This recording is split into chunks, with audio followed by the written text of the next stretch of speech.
अस्सलामुअलैकुम, नमस्ते, सत श्री अकाल। तो कैसे हैं आप सब? उम्मीद करता हूँ सब ठीक ठाक होंगे। मेरी दुआ है आप हमेशा हंसते रहें, मुस्कुराते रहें, हमें अपना प्यार दिखाते रहें। मेरा नाम है साबिर सुल्तान जी, मेरा नाम है बाबर सुल्तान और मेरा नाम है सादिक और आप देख रहे हैं हमारा यूट्यूब चैनल। हाजिर एक नई और एक्साइटिंग वीडियो के साथ। प्रेम आनंद जी एक मुस्लिम को वो दुआएं देते हैं, प्यार देते हैं और क्या देते हैं, अब उसी मुस्लिम की ही जुबानी सुनिए। बहुत ज़बरदस्त वीडियो है, एक दोस्त ने भिजवाया है, आइए मिलके देखते हैं ये ज़बरदस्त सा वीडियो और फिर उस पर करते हैं अपना रिएक्ट। हमारे रिव्यूज़ जानने के लिए वीडियो को पूरा देखिए और अगर आप हमारे चैनल पर नए हैं चैनल को लाइक कीजिए, सब्सक्राइब कीजिए, बेल आइकन प्रेस करना मत भूलिएगा। चलिए फिर शुरू करते हैं। बाबा जी ने जो ना मुझे कुछ पैसे भी दिए माशाल्लाह। कितने पैसे दिए नहीं बोलूँगा। जैसे कि मेरी यूएई कंट्री है, हमारी सऊदी अरब कंट्री है, मैं खास चाहूँगा कि खास तौर से बाबा जी को जो है ना यूएई के लिए निमंत्रित हूँ और मैं बाबा जी मेरे खून का खतरा भी आपको दूंगा और मैं लड़ूंगा आपके लिए। तो बाबा जी ने बोला, मानवी तवेंद्र जी, अगर आपके माता पिता भी आपको पैदा करने से पहले इसी तरह के टेस्ट ड्राइव करते रहते वो ये हुआ कि 5:04 हो गए थे। तो मैंने जो इधर उधर देख रहा था तो एक बाबा जी के पास के जो काम वो खिदमत करने वाले वो आए, आके बोले आपको कुछ चाहिएगा।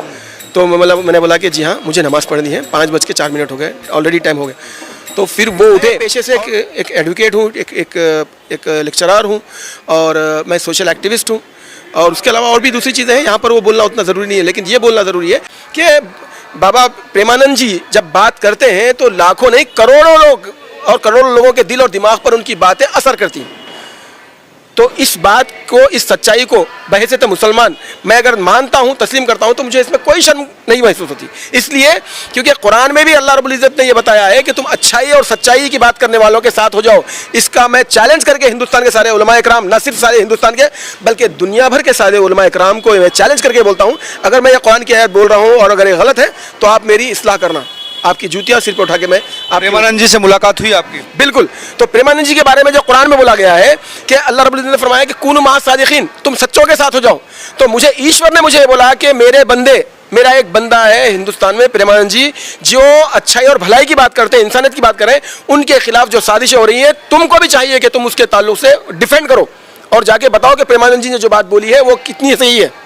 और ये बात मैं फिर एक बार बोल रहा हूँ, दुनिया के 200 करोड़ के मुसलमानों को ये बात समझनी चाहिए कि प्रेमानंद जी ने जो बात बोली है वो ऐन कुरान की वाणी है, धार्मिक पुस्तकों की वाणी है। न सिर्फ ये बल्कि सनातन धर्म में भी जो धार्मिक किताबें। तो जब मैं बाबा जी के से मिलने की इच्छा मेरे मन में हुई तो तब मैं निकला तो कुछ मुश्किलें आई रास्ते में, लेकिन मेरे दिल में कहीं ना कहीं ये बात का यकीन था कि मुझे भगवान ने, परमेश्वर ने, रब्बुल आलमीन ने, मालिक ने मुझे बाबा जी से मिलने के लिए जो जिस राह पर लगाया है, इसमें जो भी कठिनाइयाँ आएंगी वो उसी को स्वयं वो परमेश्वर परमात्मा ही उसे हल करेगा। तो चुनाचे जब मैं वहाँ से यहाँ से निकला, फिर दिल्ली आया, दिल्ली से जब मैं उनके पास जा रहा था तो कई लोगों ने मुझे बोला, इवन पुलिस डिपार्टमेंट के लोगों ने बोला कि भाई आपके पास तो अपॉइंटमेंट भी नहीं है। अच्छा। और बाबा जी के जो अभी इन दिनों जो चलता, जो उनके बारे में जो विषय चल रहा है, जो कंट्रोवर्सी चल रही है, उसकी वजह से और लाखों लोग उनको देखने के लिए आ रहे हैं। आपको कैसे टाइम मिलेगा? आप बिना किसी ऑर्गेनाइज अंदाज में आप जो है यहाँ पे आ चुके हो, हमको तो पता नहीं है आप मिल भी पाओगे, मिलना तो दूर की बात है, आप शायद उतना करीब भी नहीं जा पाओगे क्योंकि 2-3 किलोमीटर तक आपको जो ना जाने का भी टाइम नहीं मिलेगा, अवसर नहीं मिलेगा। लेकिन मुझको जो ना मालिक के ऊपर पूरा विश्वास था, जब जिस मालिक ने मुझे यहाँ पर भेजा है वही मुझे बाबा जी से भी मिलाएगा, दर्शन भी कराएगा। लेकिन वहाँ पर जब हम गए तो पुलिस के बंदोबस्त के साथ दूसरे भी जो बाबा जी के साथ रहते हैं पीले वस्त्रों में, उनसे पहले पुलिस वालों ने मुझे देखा, मेरे ये देख करके जो है थोड़ा ज़रा कपड़े मुसलमान वाला टोपी। हाँ, थोड़ा पहले कंफ्यूज है, फिर उन्होंने मुझसे सवाल जवाब किए। तो मैंने भी बिल्कुल इत्मीनान से इसलिए उनको जवाब देना मेरी जिम्मेदारी समझा ताकि उनको कोई गलतफहमी ना हो जाए।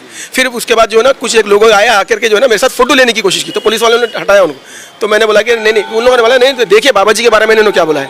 फिर जब वो लोग देखे तो मुझे बोला कि थोड़े बैठ जाइए आप। फिर बैठने के बाद कुछ 10-15 मिनट क्या डिस्कस किया पता नहीं, लेकिन तुरंत ही उसके बाद आप ताजुब करेंगे, बाबा जी के पास से 4-5 जो है ना, जो बाबा जी के साथ होते हैं वो लोग आए।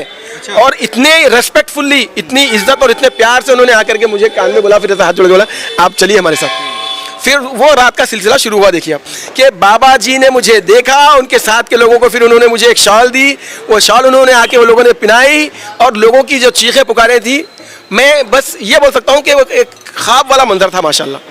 फिर उन्होंने मुझे भी दुआएं दी, फिर मुझे बताया कि मैं मिलूंगा आपसे, बस चले गए बस वो।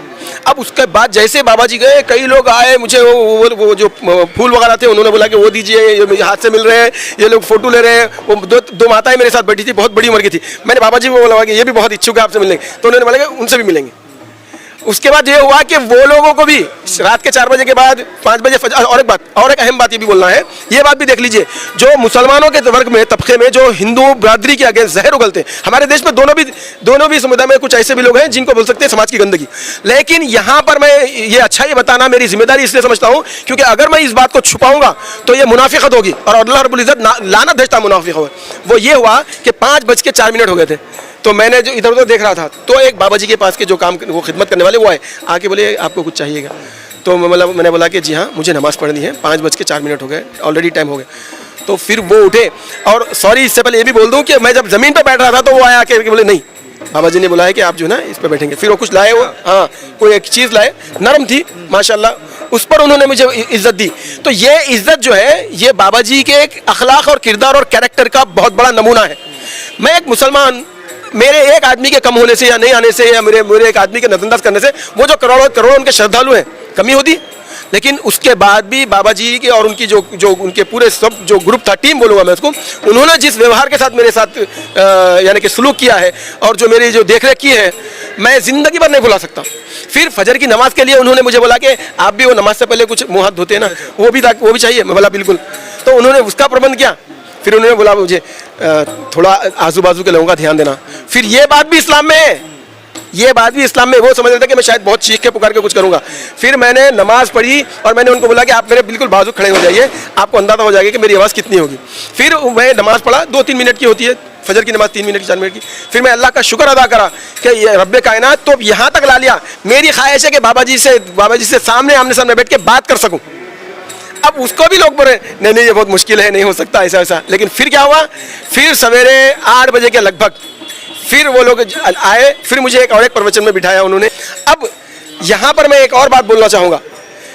बाबा जी ने जब मुझे वहाँ पर बैठे मुलाकात किए तो मैं बाबा जी को सबसे पहले बोला कि मैं को रब्बुल आलमीन ने मुझे ये बात का मेरे ख्वाब दिमाग में डाला था कि मुझे जो ना मेरा एक बंदा है वहाँ फला जगह पर, वहाँ पर जाना है। और वो सिर्फ एक ही नाम याद था मुझे ये भी पता नहीं था कि वो वृंदावन जो है ना वो यूपी में है या कहाँ पे है वक्तिया। तो मैं रब्बुल आलमीन ने बोला कि मेरा बंदा जो है हक़ के लिए और दुनिया की अच्छाई और भलाई के लिए लड़ रहा है, तुम जा करके जो है ना तुम उनके लिए भी बात करना, लड़ना है तुमको। और मैं बाबा जी जब तक आप हक़ पे रहेंगे, मेरी सारी ज़िंदगी में जो है ना आपके लिए आपके हक़ पे खड़े पर मेरे खून का ख़तरा भी आपको दूंगा और मैं लड़ूंगा आपके लिए। तो बाबा जी ने बोला नहीं भाई, लड़ने की कोई ज़रूरत नहीं है, हमको अपनी सिर्फ प्रेम की बात करनी है, अच्छाई और भलाई की बात दूसरों तक पहुंचानी है। और आप यहाँ तक आए, हमको भी बहुत अच्छा लगा। और ईश्वर आपके ऊपर जो ना और राधे जो वो बोल रहे थे उनकी कृपा हो। और उन्होंने क्या किया, फिर एक और शाल मुझे उड़ाई। तो लोगों ने बोला कि यहाँ पर 70-80 हज़ार लोग हैं, किसी को भी 2 शाल बाबा ने नहीं उड़ाई अभी तक उस दिन की भी बात है। तो मेरे ये सौभाग्य थे। उसके बाद फिर बाबा जी ने जो ना मुझे कुछ पैसे भी दिए, माशाल्लाह। कितने पैसे दिए नहीं बोलूँगा, अच्छे खासे पैसे दिए। और बोला कि ये बस ये जो ना आप रखिए, सफ़र है, बहुत सारी चीज़ें होती हैं और मालिक आपकी कृपा करे। और एक बात, जब बाबा जी की हमारी जो कन्वर्सेशन हो रही थी वो बात वहाँ पर रिकॉर्ड है। हाँ रिकॉर्ड है और वो लोग भी बता रहे थे। तो मैं भी इच्छुक हूँ कि वो रिकॉर्डेड कन्वर्सेशन को लूँ। अच्छा, बाबा जी से मुलाकात के बाद क्या आपका क्या मतलब, मैं बाबा जी के साथ जुड़ा इसलिए मैं जो चीज़ मैं महसूस कर रहा था मैंने वो बाबा जी को बोली है और भी मज़ीदार बात आगे बोलूँगा। लेकिन मैंने ये बात ठान ली है कि मैं बाबा जी के किसी भी ऐसे काम को जो बाबा जी जो ना इंसानियत और भलाई के लिए कर रहे हैं, मैं डेफिनेटली मैं उनका साथ दूंगा। मैं नहीं बल्कि हमारी अरब कम्युनिटी भी साथ देगी। अब्दुल्ला बिन बहामिद साहब का कहना था कि इस ख्वाब जो देखा था, खुदा ने कहा था कि जाकर आप मिलो बाबा जी से, प्रेमानंद जी से, तो वो ख्वाब मेरा पूरा हुआ। प्रेमानंद जी से मिलकर जो आध्यात्मिक अनुभूति उनको हुई वो वर्णन योग नहीं है। कहते कि ज़िंदगी सफल हो गई। अगर आपको भी वीडियो अच्छी लगी हो तो शेयर कीजिए ताकि अरब अमेरिका तक भी पहुँचे कि किस तरह से एक संत सनातन की सेवा कर रहे हैं और उनके चाहने वाले सिर्फ हिंदू सनातनी नहीं है बल्कि मुस्लिम भी है पूरे देश में। बिल्कुल जी, एक यूएई से आया हुआ मुसलमान, सऊदी अरेबिया से, और वकील, सोशल मीडिया पे भी वो है, वो सारा कुछ है। लेकिन है क्या, और भक्त हैं जी प्रेम आनंद बाबा जी के। और देखे वो जिस तरह की बातें करते हैं और जिस तरह से क्यों ये मुस्लिम भी उनका भक्त बन गया, उसके पीछे के कारण है, रीजन नफरतें नहीं फैलाते।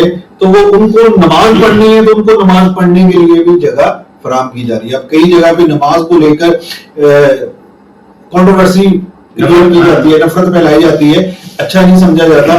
तो लेकिन यहाँ पे बाबा प्रेम आनंद जी अपने ही आश्रम में एक मुस्लिम को नमाज पढ़ने के वजू के लिए उनको जगह देते हैं, वजू करवाया जाता है। मुझे पैसे नहीं दिए उन्होंने, कितने दिए मैं नहीं बताता, अच्छे खासे कर दे अच्छे खासे दे दिए, लेकिन ये प्यार है उन लोगों का। हमने एक बार पहले भी एक वीडियो देखी थी बाबा जी की, जहाँ पे वो बच्चों को वो दे रहे थे इस तरह की शिक्षा, वो खास करके जो मुस्लिम लोग हैं, और उनको उन्होंने ये नहीं कहा कि आप कन्वर्ट हो जाओ, ये हो जाओ, वो, ये हमारे लोगों के लिए भी सीख होनी चाहिए, खास करके जो मुसलमान हैं वो प्रोपेगेंडा करते हैं और पहली कोशिश यही होती है कि धर्म अपना छोड़ो, इधर कन्वर्ट हो जाओ।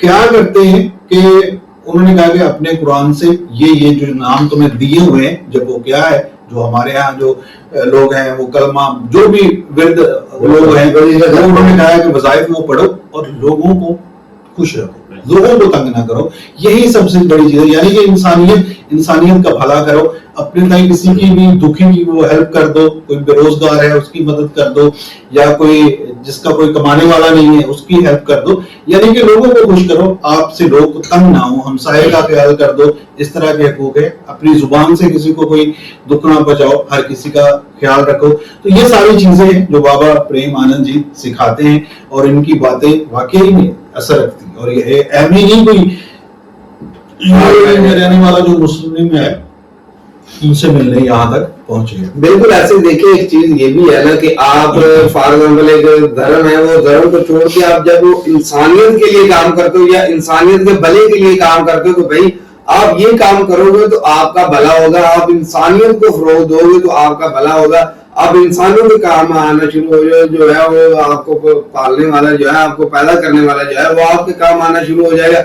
यही पैगाम है। अब देखिए वहां पे है वो एक कह लो कि हिंदू के आश्रम में गए हुए हैं, वहां पे आश्रम में वो वहां पे कहते भाई तू तो मुसलमान है, तू नमाज पढ़नी तो अपनी मस्जिद में जाके नमाज पढ़, यहाँ पे तू क्यों नमाज पढ़ेगा।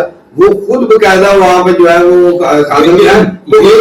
ये अगर इस साइड पे सोचा जाए तो लोग मस्जिद में आ जाए तो वो कह दे कि भाई मैंने अब मेरी पूजा पाठ का टाइम हो गया तो मुझे जगह दो, तो फिर क्या बनेगा, बीतेगी। ये चीज जैसे तस्वीर में दो लोग होते हैं, वो दोनों लोग देखने चाहिए।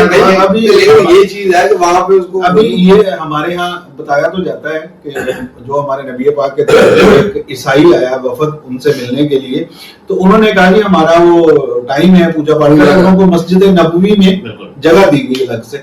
लेकिन आज के टाइम पे कोई सोच के भी देखे किसी मस्जिद में दूसरे फिरके वाले लोगों को नमाज या जमात करने की इजाजत नहीं।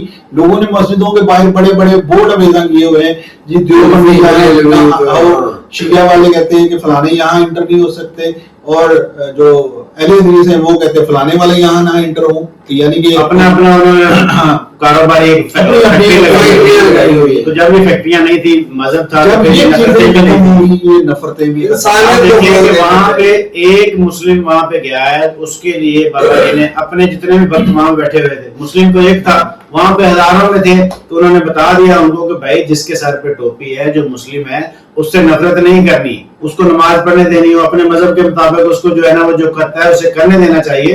तो ये अब देखिए, अब भक्त उससे क्या हासिल करते हैं, उससे और नफरतें बढ़ाते हैं या फिर मोहब्बतें करते हैं। तो ये एक पैगाम है हर किसी के लिए, ये हिंदुओं के लिए भी पैगाम है, ये मुसलमानों के लिए भी पैगाम है कि जो हमने नफरतें, नाम निहाद नफरतें हैं, कोई भी मजहब नफरत नहीं सिखाता जब हम मजहब के ऊपर अमल करते हैं, चाहे वो हिंदू है चाहे वो इस्लाम है। तो चीजें यही हैं। तो ये नफरत कौन सिखाता है? यही जो मुल्ला है, यही जो बाबे जो जिनके जो भक्त होते हैं, यही नफरत बढ़ाते हैं। और यहाँ इस दौर में, फितने के दौर में, नफरत के दौर में, अगर वहां पे कोई जो हमें यहाँ पे मोहब्बतें सिखा रहा है तो हमें ये मोहब्बतें जो है ना चाहिए और मोहब्बतें ही करनी चाहिए, क्योंकि नफरत से कभी किसी का कोई भला नहीं हुआ। मोहब्बतों से हम किसी का भी दिल जीत सकते हैं, अपने अच्छे अखलाक के साथ, अपने अच्छे किरदार के साथ। लेकिन नफरत करके देख लें, क्या कुछ मिला? किसी को कुछ नहीं मिलता। तो यही वजह है, यही पैगाम है और इस पैगाम को हमें सीखना चाहिए। ऐसे लोगों के पास बैठना चाहिए ताकि हमारी जिंदगी भी बदल सके, हमें भी तब्दीलियां हो सके। जैसे बिल्कुल जी, आज सोशल मीडिया का दौर है और सोशल मीडिया पर ऐसी चीजों और पॉजिटिव चीजों को जब हम देखेंगे